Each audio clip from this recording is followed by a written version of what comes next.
মহান শহীদ দিবস ও আন্তর্জাতিক মাতৃভাষা দিবস উপলক্ষে আশিয়ান মেডিকেল কলেজ প্রাঙ্গণে নির্মিত শহীদ মিনারে প্রভাত ফেরি ও পুষ্পস্তবক অর্পণের মাধ্যমে ভাষা শহীদদের প্রতি শ্রদ্ধা নিবেদন করেছে আশিয়ান গ্রুপ। অনুষ্ঠিত এই কর্মসূচিতে সালাম, বরকত, রফিক, শফিক, জব্বার সহ নাম না জানা বীর শহীদদের স্মরণ করা হয়।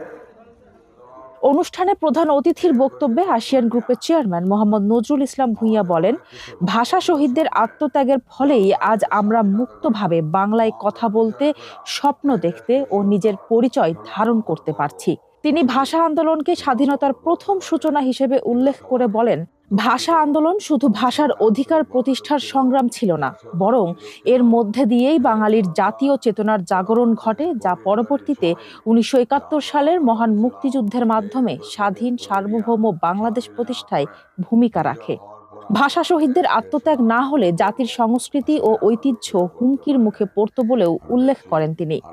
শহীদদের আদর্শ ধারণ করে একটি উন্নত, সমৃদ্ধ ও সুখী বাংলাদেশ করতে সকলের প্রতি আহ্বান জানান নজরুল ইসলাম ভূঁইয়া। আমরা ভিডিও জানিয়ে দেখতে পারি, আল্লাহ যেন সেই আমাদের তৌফিক দান করে। আল্লাহ হাফেজ। অনুষ্ঠানে বক্তব্য দেন আশিয়ান এডুকেশন লিমিটেডের প্রধান নির্বাহী কর্মকর্তা অবসরপ্রাপ্ত ব্রিগেডিয়ার জেনারেল খন্দকার শফিউর রহমান। তিনি বলেন, ভাষা শহীদদের লক্ষ্য বাস্তবায়নে নিজ নিজ অবস্থান থেকে কাজ করতে হবে এবং নতুন প্রজন্মের মধ্যে ভাষা ও সংস্কৃতির মূল্যবোধ ছড়িয়ে দিতে শিক্ষা প্রতিষ্ঠানগুলিকে আরও সক্রিয় ভূমিকা রাখতে হবে।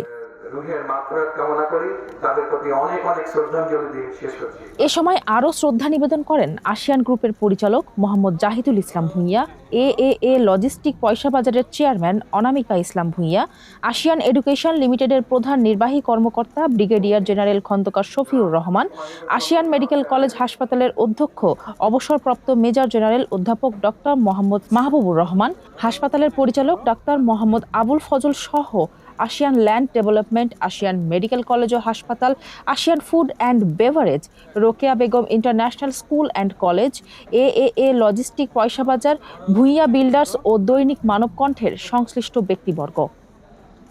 শ্রদ্ধা নিবেদন শেষে শহীদদের স্মরণে নীরবতা পালন করা হয়। অনুষ্ঠানের শেষ পর্যায়ে শহীদদের পবিত্র আত্মার মাগফিরাত কামনা করে বিশেষ দোয়া ও মোনাজাতের আয়োজন করা হয়। দোয়ায় মহান মুক্তিযুদ্ধে আত্মোৎসর্গকারী সকল শহীদ, দেশ ও জাতির শান্তি, সমৃদ্ধি ও কল্যাণ কামনা করা হয়।